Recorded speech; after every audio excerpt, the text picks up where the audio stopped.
Sir, affair Praful का नहीं मंजरी का चल रहा है। मंजरी का अफेयर किसके साथ? सर ये तो नहीं पता, पर मैंने सुना है कि मंजरी का किसी के साथ अफेयर चल रहा है। मतलब आप अफवाहों की बात कर रही हैं, लेकिन हमें मंजरी ने कंफर्म बताया है कि तुमने प्रफुल्ल से लोन लिया था। अरे मैंने प्रफुल्ल से 1 रुपए तक नहीं लिए, तो लोन तो दूर की बात है। और सर मेरा बिजनेस अच्छा चल रहा है, मैंने उससे कोई पैसे नहीं लिए और उसके मर्डर में मेरा कोई हाथ नहीं है। बल्कि मुझे तो लगता है कि मंजरी ने ही उसे मरवाया है। वैसे भी जीना हराम करके रखा था प्रफुल्ल का उसने।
जा, अब तू जो करने जा रहा है उसकी सजा तुझे भगवान ने दी है। जा, अब तुझे कुछ नहीं होगा।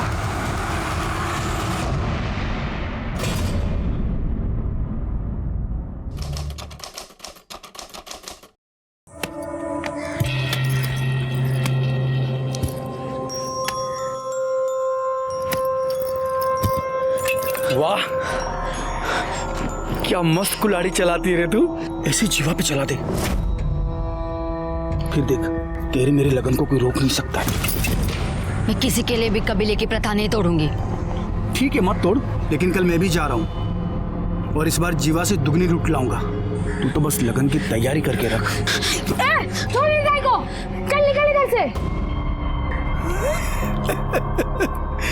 वारे नरिया, तू तो बड़ा हो गया रे।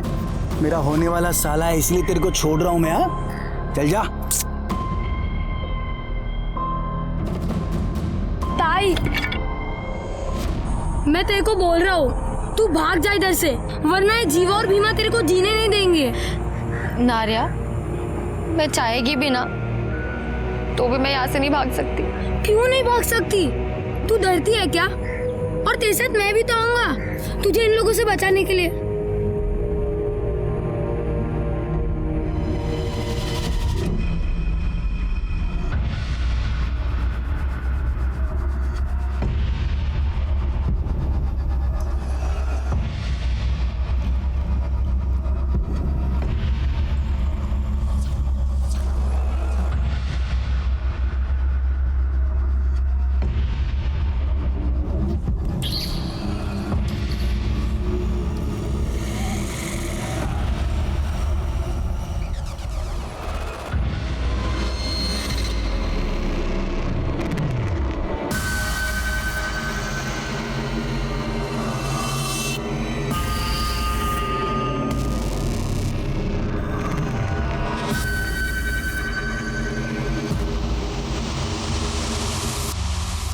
क्लियर होते आपका काम हो जाएगा। ठीक है, मैं कॉल करता हूं आपको। ओके।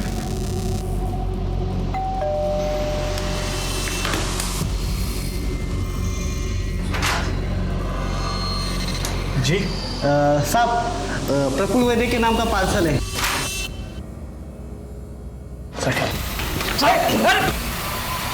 अरे कौन है आप लोग?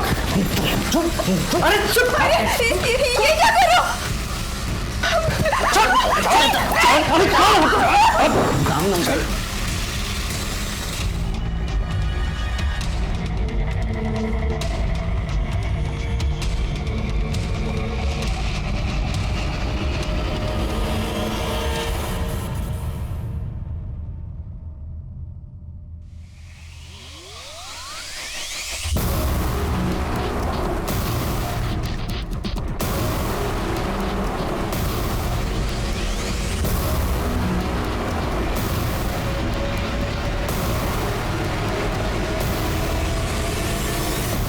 हाँ काम हो गया है, बताओ किधर आना है।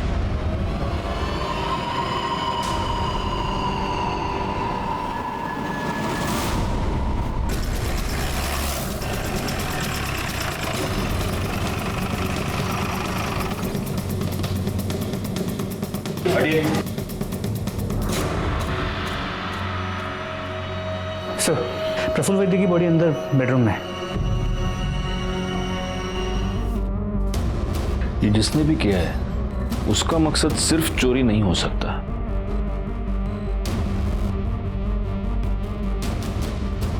सर, ये विक्टिम की वाइफ है मंजरी वैद्य, सदमे में। एक बात मेरे समझ में नहीं आ रही गायकवाड़, अगर मर्डरर ने प्रफुल्ल वैद्य का मर्डर कर दिया तो इन्हें क्यों छोड़ा? पाटिल मैडम,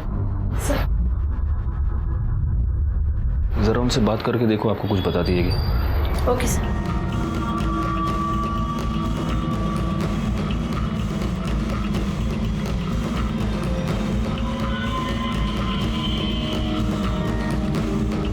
सर पूरा घर चेक किया पर मर्डर वेपन नहीं मिला।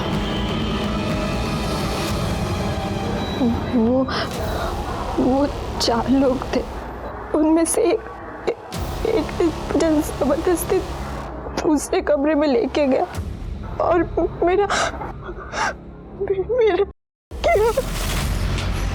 मर गया। सोना ले जाऊं जा जाऊं।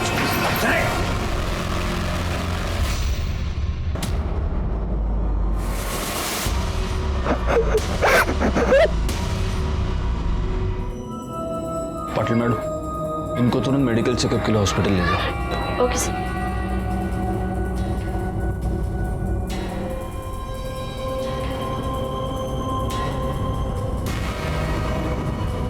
गायकवाड़, चेक करो ये सीसीटीवी कैमरा चल रहा है कि नहीं, और अगर ये चल रहा है तो इसका फुटेज मंगवा लो, शायद इससे कुछ पता चल जाए।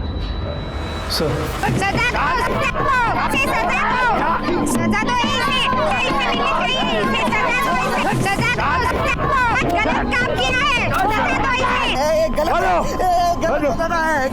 दादा, ये पापी, इसने अपने कबीले की प्रथा को तोड़ा है चाचा, ऊंचा भाई वाली शर्म की है, इसको सजा मिलनी चाहिए दादा।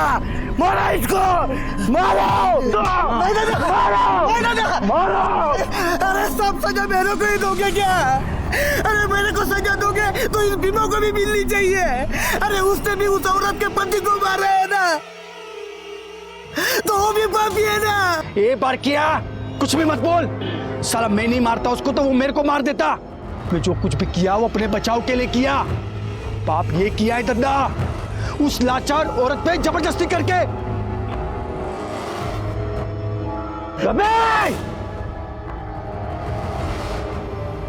तूने जबरदस्ती करके पाप किया है, इसका थोबड़ा बिगाड़ दिया जाए। अक्का! गलत है दादा, फांसी से तोड़ना क्यों पाला फांस। मंजरी, मैं समझ सकता हूं कि आप काफी सदमे में हैं, लेकिन फिर भी कुछ सवाल हमें आपसे पूछने ही होंगे, इफ यू आर रेडी। आपके पति प्रफुल्ल एग्जैक्टली क्या काम करते थे? वो मनी लेंडर का काम करता था, इंटरेस्ट पे पैसा देता था। ये उस सामान की लिस्ट है जो आपके घर से चोरी हुआ था। क्या आप बता सकती हैं कि इस सामान की अप्रोक्सीमेटली वैल्यू कितनी होगी? 2 लाख कैश मिलाकर कुछ 15 लाख के आसपास का सामान होगा।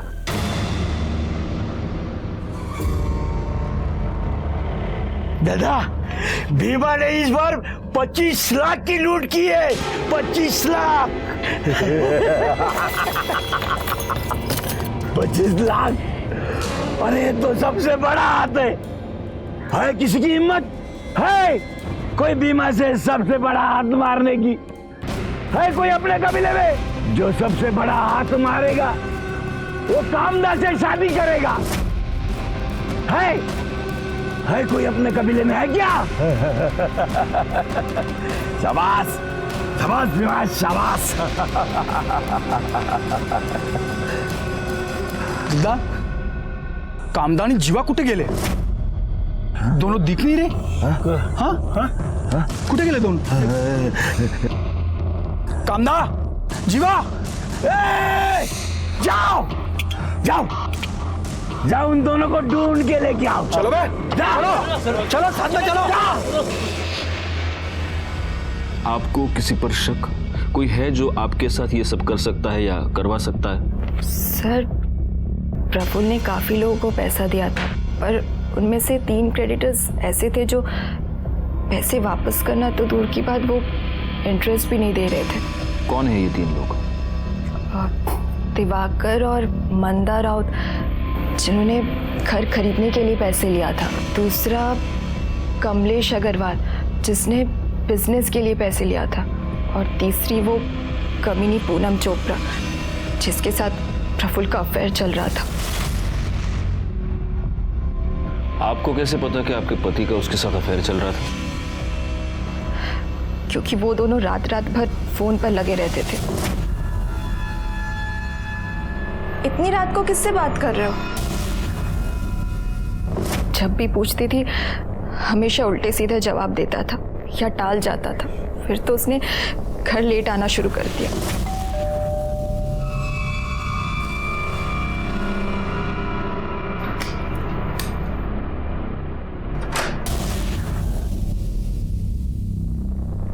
कहाँ थे तुम? सुबह के 4 बजे हैं। तुमसे मतलब? सो जाओ चुपचाप। उसके बाद तो उसने मुझसे सीधे मुंह बात तक करना बंद कर दिया था। ए कामदा कुठे तिकडे देख। ए जीवा कामदा कुठे आहे तो? ए कामदा क्या है रे? क्यों चिल्ला रहे हो? चला ए मांगलिया साला कुत्रिया। क्या हुआ? बाहेर आ. क्या कुठे कामदा कुठे? मेरे को नहीं मालूम। साले तूच पकाया ना उसको? नहीं पकाया ना? मेरे को नहीं कुछ मालूम। अब देख पंचायत में दद्दा तेरे को क्या सजा सुनाते हैं। चल ए मांगलिया कुठे तुझी मुलगी? कुठे तुझी मुलगी? अरे बीमा मैं तेरे को बोला ना, मेरे को नहीं मालूम। साला जीवा मेरे को हरा नहीं सका तो धोखा किया मेरे को। कबीले की प्रथा को तोड़ा। नहीं छोड़ेगा नहीं मैं उसको, काट डालेगा मैं उसको, काट डालेगा मैं। छोड़ मेरे पापा को। मेरे पापा ने कुछ नहीं किया। वो जीवा ही ताई को भगा कर लेकर गए। इसको नहीं मालूम। काट डालेगा मैं, काट डालेगा मैं, काट डालेगा मैं, काट डालेगा मैं, काट डालेगा साले को।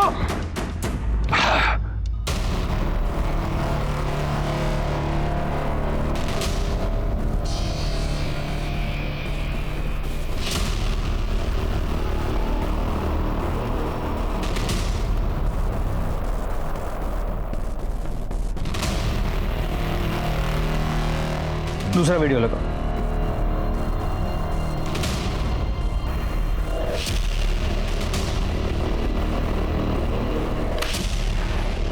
सर ये दोनों चोरियां एक ही तरीके से की गई हैं।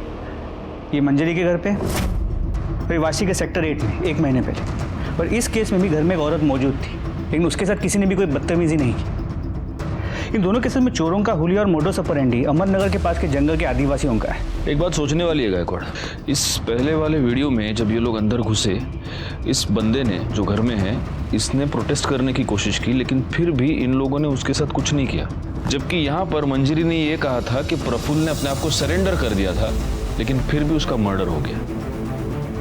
यहाँ पर भी एक औरत मौजूद थी, लेकिन उसके साथ कोई बदतमीजी नहीं हुई, कोई छेड़खानी नहीं हुई, जबकि वहां पर मंजरी के साथ हुआ है। मतलब आप कहना चाहते हैं कि ये दोनों काम अलग अलग गैंग्स का है? हाँ, ये गैंग्स भी अलग अलग हो सकते हैं और इनके लीडर्स भी। अब हमें वहीं चलकर देखना होगा कि इन लोगों ने आखिर कितने गैंग बना रखे हैं।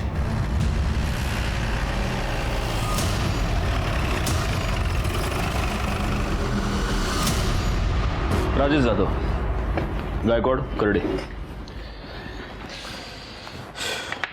हमारे यहाँ पर नवी मुंबई और ठाणे में 2 रॉबरीज हुए हैं और सीसीटीवी फुटेज से उन रॉबर्स की पहचान हुई है। आपके यहाँ पे जो आदिवासी इलाका है वहाँ के लड़के हैं, तो वहाँ चलना होगा। तो जाइए ना, रोका किसने? जाइए पूछताछ कीजिए. नहीं जाइए मतलब आपको हमारे साथ चलना होगा ना, आपका ज्यूरिसडिक्शन है. दादा तुम्ही परत जा, नाही होणार आहे. क्यों? आप क्यों नहीं चलेंगे साथ? दादा ये आपका मुंबई नहीं है, आदिवासी एरिया है. ये लोग बात नहीं करते, सीधा हमला कर देते. पुलिस वाले होकर इतना डरते हो? हम लोग है ना साथ में, कुछ नहीं होगा. चलो. आप तो चले जाओगे मुंबई, झेलना तो हमें पड़ेगा ना. वर्दी पहनकर ऐसी बातें करते हो, शर्म नहीं आती? हमारे पास इस केस की कोई इन्फॉर्मेशन नहीं है, हम नहीं चलेंगे. सर अब इनके बिना तो वहाँ जाने का कोई मतलब ही नहीं है, ऊपर से ऑर्डर्स लाने पड़ेंगे. ये बघा गायतोंडे, उन आदिवासियों के बारे में जानना हमारे लिए बहुत जरूरी है. तो उनके पास जाने की क्या जरूरत है? वो एनजीओ वाला है ना, उससे पूछताछ कीजिए. आपके वाशी में ही रहता है वो. पता नहीं इन हलकट लोगों की क्यों मदद करता है वो. क्या नाम है उसका? सर मेरा नाम विश्वास परब है. विश्वास, अहमदनगर के आसपास ये जो आदिवासी इलाका है, उन आदिवासियों के बारे में तुम क्या क्या जानते हो? यही कि इस समाज का हिस्सा होते हुए भी इस समाज से कटे हुए हैं. उनकी प्रथा है, लूटपाट करके ही वो अपना घर चलाते हैं. एक अलग सी दुनिया है, अलग से रीति रिवाज है. अगर लूटपाट के लिए कोई जा रहा है तो पूरा कबीला उसे हल्दी लगाता है, गुलाल लगाता है और भगवान से उसकी सुरक्षा के लिए प्रार्थना करता है. ये सब हुआ उनके लाइफस्टाइल के बारे में. उनकी क्रिमिनल एक्टिविटीज के बारे में कुछ बता सकते हो? सर नहीं, क्राइम होते हुए कभी देखा नहीं, पर सुना जरूर है. क्राइम को लेके उनकी कई सारी मान्यता है, तो एडवांस में वो खुद को सजा देते हैं ताकि उनका भगवान उन्हें माफ कर पाए और निडर होके वो क्राइम कर पाए. अब तू जो करने जा रहा है उसकी सजा तुझे भगवान ने दी है. जा, अब तुझे कुछ नहीं होगा. अगर वो शहर में लूटपाट करने के लिए जाते हैं तो किसी को जान से नहीं मारते, किसी को नहीं करते, क्योंकि वो उसे पाप समझते हैं. क्या तुम्हें इस बात की पूरी गारंटी है कि वो कभी या मर्डर नहीं करते? बिल्कुल सर, उन्होंने बनाए हुए कानून को वो स्ट्रिक्टली फॉलो करते हैं. अगर कोई बनाए हुए कानून को तोड़ने की कोशिश करता है फिर वो उसे छोड़ते नहीं. अगर गलती से भी किसी से वो बनाए हुए कानून तोड़ेंगे और वो आदमी अगर भाग गया तो वो उसे ढूंढते हैं और उसे मार डालते हैं. वैसे इनकी पढ़ाई लिखाई का क्या हाल है? बेहाल है सर. जोक्स अपार्ट, पर हम जैसे एनजीओ जाते हैं और उन्हें पढ़ाते हैं. स्कूल तो है नहीं वहाँ पे, उन्हें तो बस यही सिखाया जाता है चोरी कैसे की जाती है, लूटपाट कैसे की जाती है. इसी से तो वो सरवाइव हो पाते हैं. और एक अजीबोगरीब प्रथा है वहाँ पे, अगर लड़की बालिग हो जाती है तो उसका स्वयंवर किया जाता है और उस लड़की को उसी से ब्याह करना पड़ता है जो सबसे ज्यादा लूट लेके आए. ऐसा ही होता है वहाँ पे सर. थैंक यू विश्वास. अगर जरूरत पड़ी तो हम तुम्हें वापस बुला लेंगे. थैंक्स. इस विश्वास के बयान के मुताबिक ये आदिवासी लोग किसी का भी या मर्डर नहीं करते. तो ये हो सकता है कि मंजरी ने जिन 3 सस्पेक्ट्स के नाम लिए उनमें से किसी ने ये सब करवाया हो. तो फिर पॉसिबल है किसी ने इन्हें इस काम की सुपारी दी. और हाँ सर, प्रफुल्ल के घर के बाहर जो सीसीटीवी कैमरा था जिसमें वो चोर दिखे थे, वो फुटेज हमने मंजरी को दिखाया. मंजरी ने उसमें से उस आदमी को पहचाना जिसने किया था. उस फुटेज से उसकी फोटो निकलवाओ, वो फोटो सर्कुलेट करो, वो साला जहां भी है जैसा भी है उसको उठाओ. जी सर. इसके अलावा दिवाकर और मंदा राव, हम उनके घर गए थे पूछताछ करने के लिए. लेकिन घर पे ताला था. पता चला है कि वो दोनों हनीमून के लिए गए हैं. कब गए हैं, कहाँ गए हैं, कब वापस आएंगे, किसी को नहीं पता. और वो दूसरा सस्पेक्ट क्या नाम है उसका? वो कमलेश अग्रवाल. अग्रवाल उसका क्या हुआ? सर वो राजस्थान गया हुआ है, कल लौटेगा. और वो तीसरी चोपड़ा, पूनम चोपड़ा. सर पूनम चोपड़ा का नंबर हमने प्रफुल्ल के कॉल रिकॉर्ड से निकलवाया. उसके डिटेल्स निकालो और फौरन उसके घर जाकर उसकी पूछताछ करो.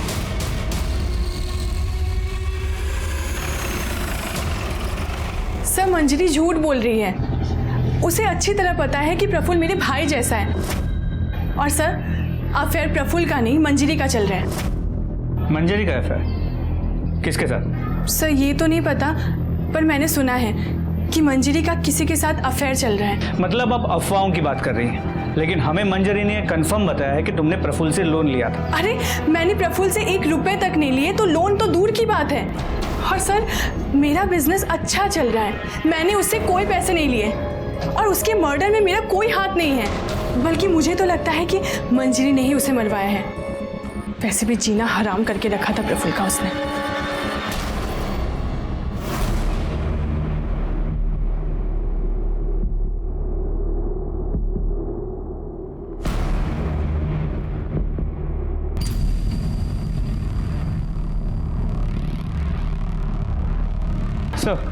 सर चांसेस है कि पूनम सच कह रही है, क्योंकि जब हमने प्रफुल्ल के पड़ोसियों से पूछताछ की तो उन्होंने इस बात को कंफर्म किया कि प्रफुल्ल और उसकी बीवी के बीच किसी आदमी को लेकर अक्सर झगड़े होते थे। तो हो सकता है कि मंजरी ने और उसके बॉयफ्रेंड ने मिलकर प्रफुल्ल की सुपारी दी, क्योंकि इन आदिवासियों में तो मर्डर करना पाप है, फिर भी उन लड़कों ने प्रफुल्ल का मर्डर कर दिया। एक काम करो गायकवाड़, मंजरी के कॉल रिकॉर्ड्स निकलवाओ और उन तीनों सस्पेक्ट्स के भी कॉल रिकॉर्ड्स निकलवाओ जिनका नाम मंजरी ने लिया है, क्योंकि ऐसा है कि सिर्फ पूनम के कहने पर हम ये नहीं मान सकते कि उसका प्रफुल्ल के साथ कोई अफेयर नहीं था या उसने प्रफुल्ल से कोई पैसे नहीं लिए थे। सर सेक्टर 8 के पीछे नदी के पास एक लाश मिली है।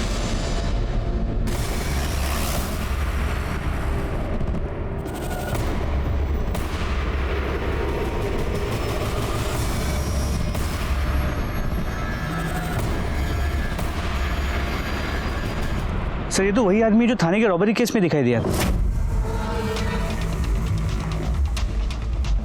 सर हमने पूरा एरिया चेक किया लेकिन कहीं भी फ़ोन, आईडी और मर्डर वेपन नहीं मिला। बॉडी को पोस्टमार्टम के लिए भेज दो। जी सर। गायकवाड़, इसकी पहचान तो हो चुकी है लेकिन इसका नाम हमें पता नहीं है। अब इसकी डिटेल्स जानने के लिए हमें उस आदिवासी कबीले में ही जाना पड़ेगा। लेकिन सर बिना लोकल पुलिस की मदद के हम वहाँ कैसे जा सकते हैं? एसपी साहब का लेटर है गायतोंडे, आपको हमारे साथ फुल कोऑपरेशन करना होगा और अगर आपने ऐसा नहीं किया तो सस्पेंड होकर आपको घर पे बैठना होगा।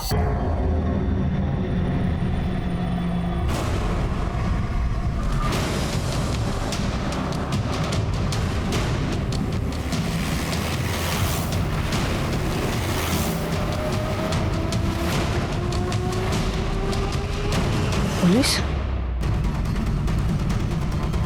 दादा दादा दादा पुलिस है, दादा पुलिस।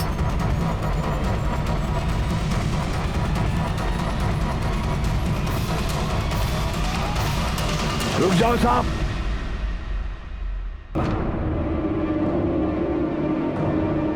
जैसे आए हो वैसे निकल जाओ, वरना तुम लोगों के लिए अच्छा नहीं होगा ये।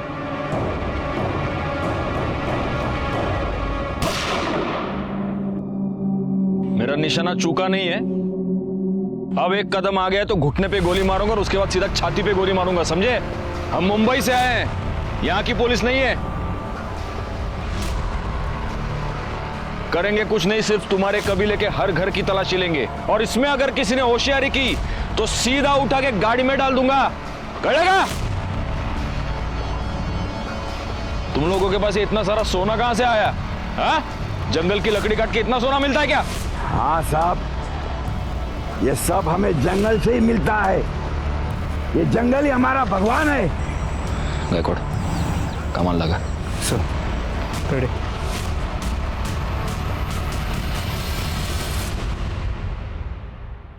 हाँ?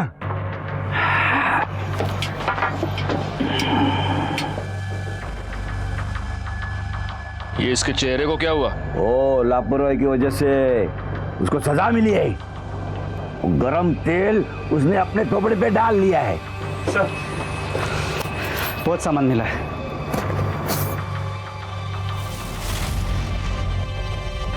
मंजरी की घर से जितना सामान लूटा गया था उसके डिस्क्रिप्शन के साथ ही पूरा सामान मैच करता है। सिर्फ एक फर्क है, मंजरी ने कहा था कि 2 लाख रुपए कैश चोरी हुए थे, इसमें 12 लाख। ये ऊपर का 10 लाख रुपया कहां से आया? हाँ? हमको क्यों पूछ रहे हो? जिसका है उसको पूछो। गायकवाड़, फोटो रखो है ना। इसने की ना चोरी? साहब ये तो भीमा है, ये इधर नहीं है। ये मेरी ताई और जीवा को ढूंढने गए। जीवा ने मेरी ताई को जबरदस्ती उठा लिया। मेरी ताई को बचा लो ना। ये बच्चा क्या बोल रहा है? हाँ? वो हमारे कबीले की प्रथा है, जो बड़ा हाथ मारता है ना उसके साथ वो लड़की की शादी कर देते हैं हम। वो जीवा ने प्रथा तोड़ दी, वो लड़की को लेके भाग गया, इसलिए उसके पीछे भीमा गया है वो। हाँ, दूसरी फोटो दिखाओ। यही है जीवा? साहब जीवा और भीमा मेरी ताई को बहुत परेशान करते थे। वो उन दोनों से तंग आ गई थी। मैंने उसे बहुत बार बोला कि भाग जा, पर वो नहीं गई। अगर ऐसा है तो तुम्हारे भीमा ने अपना शिकार कर लिया है। जीवा की लाश मिली है हमें। दादा, भीमा ने अपना बदला ले लिया है। हाँ, भीमा भीमा भीमा भीमा भीमा भीमा भीमा भीमा भीमा भीमा भीमा।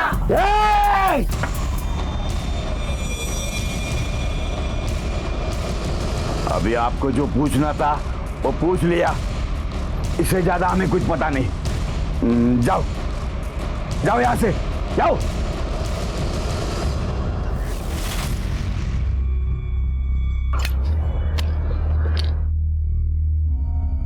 बहुत बात आ रहा है रे। अरे कुत्ता मारा होगा कोई, चल ना देखते हैं। ये वो कौन है? हेलो पुलिस सर, और इस तरफ।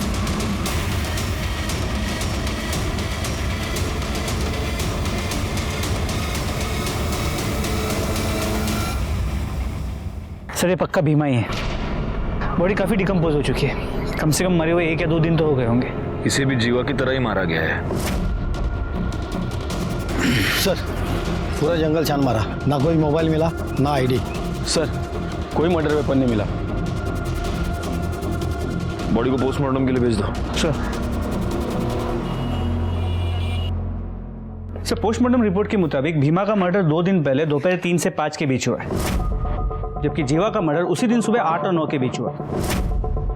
अगर हम ये मान लेते हैं कि भीमा ने जीवा को मारा है, फिर भी भीमा को किसने मारा? किसने मारा ये तो पता नहीं, लेकिन इन दोनों का मर्डर एक ही बंदे ने किया है ये तो तय है। कहीं इस कामदा का कोई तीसरा आशिक तो नहीं है?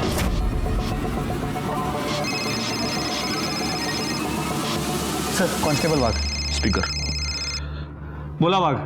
नमस्ते सर, गणेश नगर से बोल रहा हूँ। आपने मंजरी वद्दी केस में इसका जो हुलिया बताया था, वैसा एक लड़का इधर रहने को आया है। हाँ सर, कल ही वो रूम उसने भाड़े से लिया है। सर उसका चेहरा पहचानने में नहीं आ रहा, शायद जल गया है इसलिए। वाघ उठा लो उसको। साहब आपने दुष्कर्म किया साहब, लेकिन इसके लिए उसको दूसरे कमरे में नहीं लेके गए साहब। मैंने उसको दूसरे कमरे में ढकला तो उसका सर दीवार पे टकरा गया और बेहोश हो गई, और मैं अपने आप को रोक नहीं पाया और उसकी बेहोशी का फायदा उठाया साहब। अगर तूने उसका किया तो मेडिकल रिपोर्ट में आया कैसे नहीं? कैसे आता साहब? मैं कुछ करने से पहले ही मर गया। उसके अगले दिन आप सब लोग कबीले में आए, आपने मेरे को पहचान नहीं, तभी मैंने सोचा कि दूसरा किधर जाके अपनी जिंदगी नई तरीके से शुरू करूं। तू नई जिंदगी की शुरुआत करने नहीं गया था, तू भीमा का खून करने गया था। क्या भीमा मर गया? किसने किया साहब?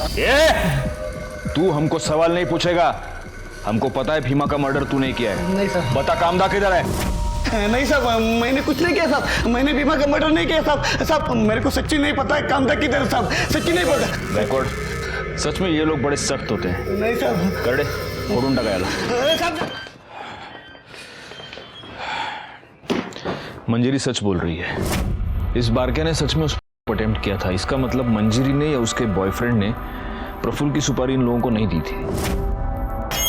सर करण गोवा की मैंने बैंक डिटेल चेक की है, उसमें एक इंपॉर्टेंट बात सामने आई है।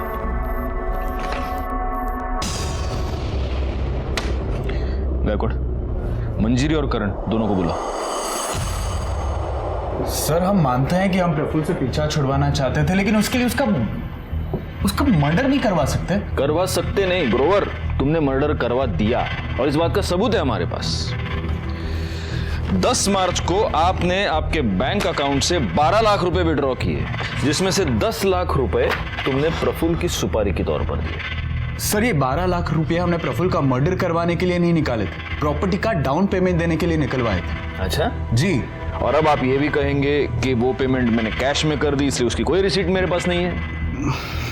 सर करण सच बोल रहा है, हम कॉलेज टाइम से एक दूसरे से प्यार करते और साथ आना चाहते, पर हम उसके लिए किसी की जान नहीं ले सकते। सर आप कॉलेज टाइम से इससे प्यार करती हैं, तो शादी प्रफुल्ल से क्यों की?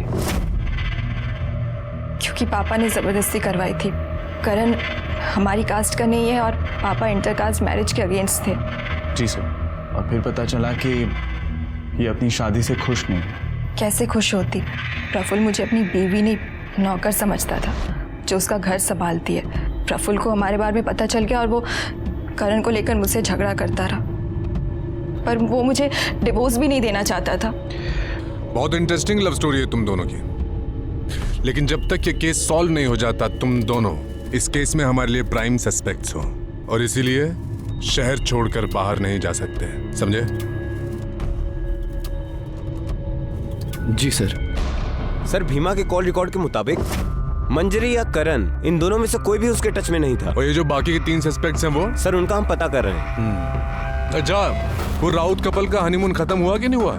नहीं सर, वो दोनों अब तक वापस नहीं आए हैं और दोनों का फोन भी स्विच ऑफ है। ये कौन सा हनीमून है? नहीं नहीं, मुझे तो लगता है ये कुछ गड़बड़ है। ये दोनों कुछ हनीमून वनीमून नहीं, ये जानबूझ के गायब हुए हैं। इन्हें ढूंढना पड़ेगा। हाँ विश्वास। सर मुझे अभी कांता का फोन आया था, बहुत घबराई हुई थी सर वो कह रही थी कबीले वालों ने उसे ढूंढ लिया है और वो अभी उसे लेके जा रहे हैं और मार डालेंगे। सर मैं और कुछ पूछता तब तक फोन बंद हो गया। सर कुछ कीजिए प्लीज प्लीज सर। गायकवाड़ जल्दी से टीम इकट्ठा करो। सर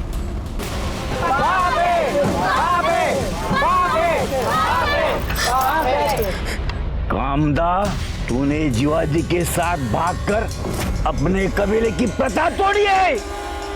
इसकी सजा इसे मिलेगी, जरूर मिलेगी, ताकि कबीले का कोई दूसरा भाग न सके। गायतोंडे, अपनी टीम लेकर तुम साटेनाका पहुंचो, हम वहां पे मिलते हैं। हमें किसी भी हालत में कामदा को बचाना होगा। छोड़ दो मेरे टाई को। चुप! इसने कबीले की प्रथा तोड़ी है, इसको सजा मिलनी चाहिए। चुप चुप चुप। गायतोंडे चला लवकर।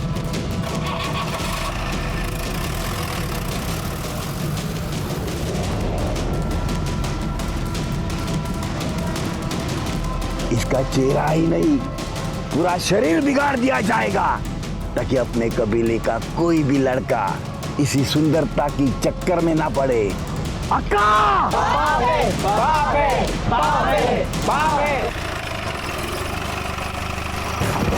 चलो पीछे हटाओ, ठोक दूंगा ना जाकर को हटाओ।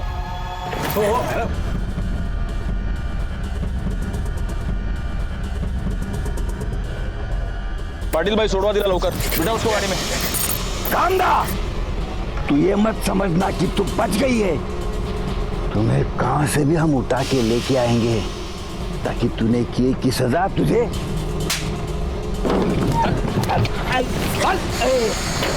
गाड़ी में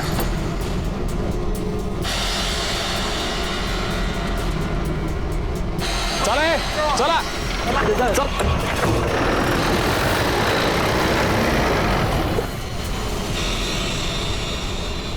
जब जीवा को पता चला कि भीमा ने उससे भी बड़ा हाथ मारा है तो मुझे जबरदस्ती अपने साथ मुंबई ले आया। यहाँ पर कहाँ रखा था उसने तुम्हें? क्या वाशी में कोई खोली थी, वहाँ लेके गया मुझे। बोला अगले दिन लगन बनाएगा मेरे साथ। मैंने उसको मना किया, उसको बोला ये सब गलत है, तो उसने मेरे साथ जबरदस्ती की, मेरे को चुप करा दिया। अगले दिन वो तैयारी करने गया, फिर लौटा ही नहीं। और उसी दोपहर को भीमा वहाँ आया, बोला कि जीवा का किस्सा खत्म, अब वो कभी वापस नहीं आएगा और अब वो मेरे साथ लगन बनाएगा। शाम को वो कहीं गया और वो भी वापस नहीं आया। मैं तब से वही बंद थी। तुमने आसपास किसी से मदद मांगने की कोशिश की? हाँ साहब, मैंने मांगी ना, मैंने दरवाजा पीटा, आजू बाजू के लोग आए और मुझे दरवाजा तोड़ के बचा लिया। तुमने पुलिस को फोन क्यों नहीं किया? साहब मैं डर गई थी, मुझे कुछ समझ में नहीं आ रहा था कि मैं क्या करूँ, किसके पास जाऊँ। मैं एनजीओ वाले साहब के पास गई, लेकिन कबीले वाले आके मुझे वहां से पकड़ लिया और अपने साथ ले गए, जहाँ से आप लोगों ने आके मुझे बचा लिया। साहब आपका बहुत मेहरबानी, आप सबका मेहरबानी। लेकिन दद्दा और वो भीमा मेरे को नहीं छोड़ेंगे, आप मुझे वहाँ पे वापस मत भेजना। देखो, भीमा और जीवा दोनों मर चुके हैं, और रहा सवाल तुम्हारे दद्दा का, तो उसकी उतनी हिम्मत नहीं कि वो यहाँ पर आए और तुम्हें कुछ करे। इसलिए यहाँ पर तुम बिल्कुल सुरक्षित हो, कोई टेंशन मत लो। पाटिल भाई, इसको बाहर लेकर जाओ, चाय पानी पिलाओ, वड़ा पाव खाओगी? जाओ।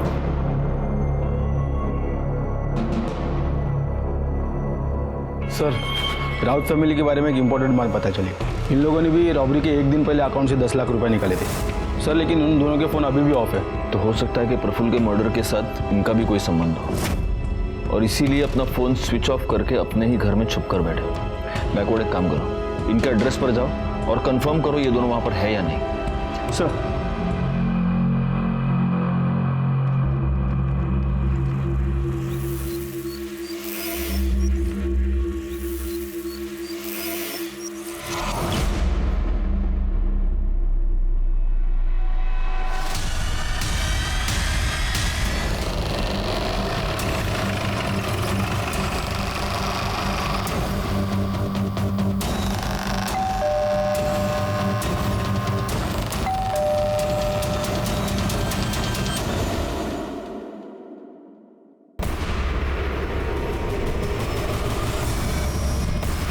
करड़े सर, दरवाजा तोड़ा।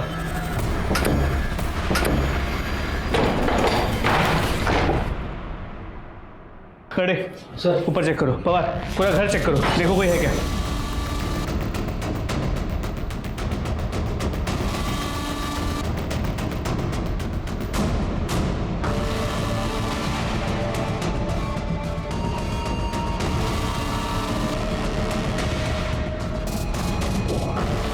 सर, कोई नहीं है। सर, ऊपर कोई नहीं है। हमें थोड़ी सी देर हो गई, मुझे लगता है वो लोग अभी कुछ ही देर पहले भागे। एक काम करो, पूरा घर अच्छे से वापस चेक करो, देखो कुछ एविडेंस मिलता है क्या। सर, जल्दी। उस दिन हम दिवाकर और मंदा राउत तक पहुंचने में थोड़े से लेट हो गए, लेकिन उनके घर से हमें कुछ ऐसे अहम सबूत मिले जिनकी वजह से प्रफुल्ल के मर्डर केस को सॉल्व करने की हमारी उम्मीदें बढ़ गई। चली गई? ऐसे कैसे चली गई? पाटिल मैडम, मैंने आपको बोला था उस पर नजर रखने के लिए। सर, मैंने उसको इधर ही बिठा के रखा था और स्टोर रूम में गई थी मैं फाइल लाने, वापस आके देखा तो वो इधर नहीं थी। ठीक है, चलो चलो सीसीटीवी फुटेज चेक करते। एक मिनट, ये कौन है?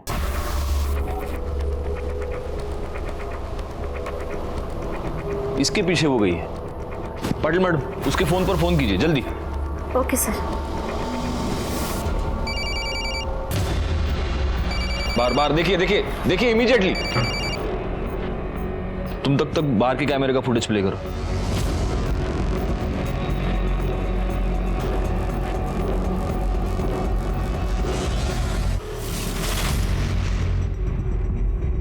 सर, ये कामदा का फोन बाहर ही पड़ा था। ये जरूर वो कबीले वाले ही है और ये उसको कबीले के पास ही लेके गए होंगे। इससे पहले कि ये लोग वहां पहुंचे हमें उन्हें पकड़ना पड़ेगा। ये फोन ले लो और देखो इसमें कुछ मिलता है क्या। चला दीपक।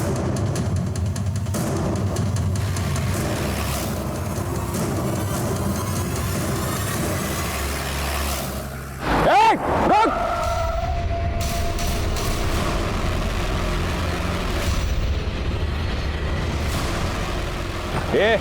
अभी अगर होशियारी की ना तो तुम्हारी इस दद्दा की खोपड़ी खोल दूंगा मैं। सर, राउत कपल ने अभी नासिक के गेस्ट हाउस में अपने डेबिट कार्ड से चेक इन किया है। फौरन नासिक पुलिस को इन्फॉर्म करो, उन्हें राउत कपल की डिटेल्स भेजो और उनको कहो कि उन्हें अरेस्ट करे और फौरन वाशी भेज दे। बोल, तूने प्रफुल्ल की सुपारी दी थी कि नहीं? बोल। प्रफुल्ल के मर्डर के एक दिन पहले तुमने अपने अकाउंट से 10 लाख रुपए निकाले थे जो तुमने भीमा को दिए। तुम्हारे घर से वो फाइल भी मिली है जिनमें उन लोगों के नाम हैं जिनको प्रफुल्ल ने इंटरेस्ट पर पैसे दिए थे, उसमें तुम्हारा भी नाम है। वो फाइल तुम्हारे पास कैसे आई? बोल। सर, वो प्रफुल्ल से हमने घर खरीदने के लिए कैश में पैसे लिए थे और हमें इंटरेस्ट बहुत भारी पड़ रहा था, इसलिए हमने सोचा कि अगर वो फाइल ही गायब हो जाए तो कोई सबूत ही नहीं रहेगा कि हमने उससे कोई पैसे लिए थे। हाँ साहब, मुझे पता चला कि कोई ट्राइबल गैंग है। मैंने उनमें से बीमा का नंबर निकाला और उसे प्रफुल्ल के बारे में बताया कि वो वहाँ से अच्छी खासी रकम लूट सकता है और अगर वो प्रफुल्ल को मार के मुझे ये फाइल दे देगा तो मैं उसे 10 लाख दूंगा। उसने यही कहा। साहब, काम हो गया, बताओ किधर आना है। गायकवाड़, प्रफुल्ल के मर्डर के जुर्म में इन दोनों को अरेस्ट करो। सर, कामदा के फोन से हमें एक इंपॉर्टेंट लीड मिली है।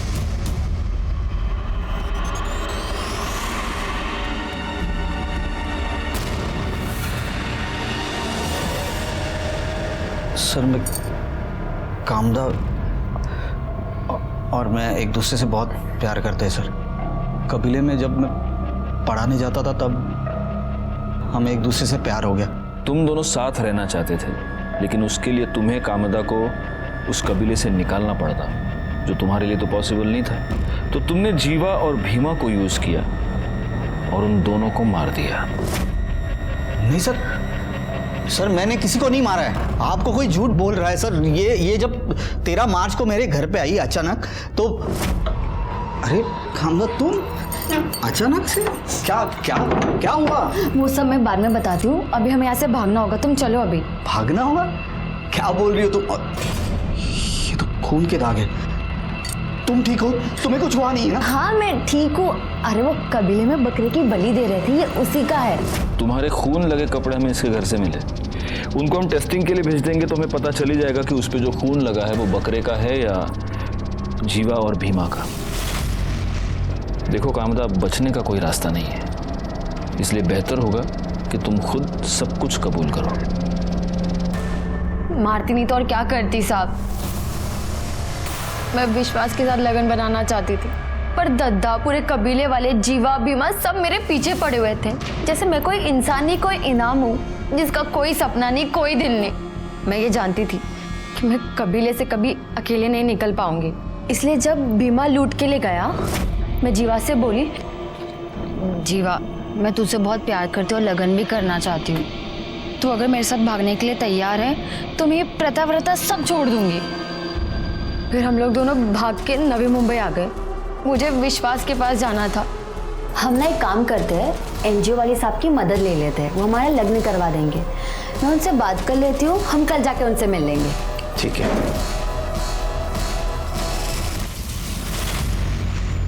फिर मैंने भीमा को जीवा के फोन से कॉल करके बोला, हेलो। मैं बहुत मुश्किल से जान बचा के निकली है, जीवा ने मुझे पकड़ लिया था। फिर मैं भीमा को किसी सुनसान जगह पर बुलाई ताकि कोई हम दोनों को देख ना सके। कामदा, जीवा और भीमा के मर्डर के जुर्म में मैं तुम्हें अरेस्ट करता हूँ। कामदा ने कबीले की प्रथाओं से निकलकर अपना अलग घर बसाने का सपना देखा, लेकिन इस सपने को पूरा करने के लिए उसने गलत रास्ता इख्तियार कर लिया और उसकी वजह से 2 लोगों की जान गई। दूसरी तरफ राउत कपल ने उसी इंसान की जान ले ली जिसने उन्हें घर खरीदने के लिए पैसे दिए थे। इन दोनों केसेस में सामने आता है इंसान का लालच और स्वार्थ। जब हमारा स्वार्थ हम पर हावी हो जाए तो समझ लेना चाहिए कि ये आने वाले जुर्म की दस्तक है। मैं सीनियर इंस्पेक्टर राजेश यादव आपसे विदा लेता हूँ। दोबारा मिलूंगा, तब तक सतर्क रहिए और देखते रहिए क्राइम पेट्रोल दस्तक, क्योंकि मकसद बताना नहीं, बचाना है। जय हिंद।